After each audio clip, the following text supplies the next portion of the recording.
Hi అండి. అందరికీ నమస్కారం అండి. ఫ్రెండ్స్ మనకి ఇప్పుడిప్పుడే మరొక ముఖ్యమైన అప్డేట్ అయితే రావడం జరిగిందండి. అదేమిటంటే ఆర్టీసీ ప్రయాణికులకు ఏపీ ప్రభుత్వం మరొక గుడ్ న్యూస్ అంటూ ఇప్పుడిప్పుడే మనకు ఒక బ్రేకింగ్ న్యూస్ అప్డేట్ అయితే రావడం జరిగిందండి.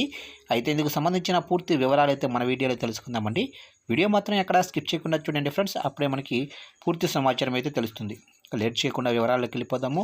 ఇక ఏపీలో ఎన్డీఏ కూటమి ప్రభుత్వం రాష్ట్ర అభివృద్ధి లక్ష్యంగా దూసుకువెళ్తుంది. ఈ క్రమంలో ఎన్నికల సమయంలో ఇచ్చిన హామీలను సీఎం చంద్రబాబు ఒక్కొక్కటిగా అమలు చేస్తున్నారు. ఇక మహిళలకు ఉచిత బస్సు ప్రయాణం అమలు చేస్తామని టీడీపీ కూటమి ఎన్నికల సమయంలో చెప్పిన సంగతి తెలిసిందే. ఉచిత బస్సు ప్రయాణం ఎప్పుడెప్పుడా అని మహిళలు ఎదురు చూస్తున్నారు. ఇక ఈ నేపథ్యంలో ఏపీ మహిళలకు ఉచిత బస్సు ప్రయాణం గురించి ఏపీఎస్ఆర్టీసీ చైర్మన్ కొనకొల్ల నారాయణ కీలక వ్యాఖ్యలు చేశారు. మహిళలకు ఉచిత బస్సు ప్రయాణం పథకం అమలు కోసం అధ్యయనం చేస్తున్నట్లు కొనగల్ల నారాయణ చెప్పారు. ఈ నేపథ్యంలో ఆర్టీసీ ప్రయాణికులకు ఏపీఎస్ఆర్టీసీ చైర్మన్ కొనకల్ల నారాయణ శుభవార్త చెప్పారు. కొత్తగా 1600 బస్సులను కొనుగోలు చేసేందుకు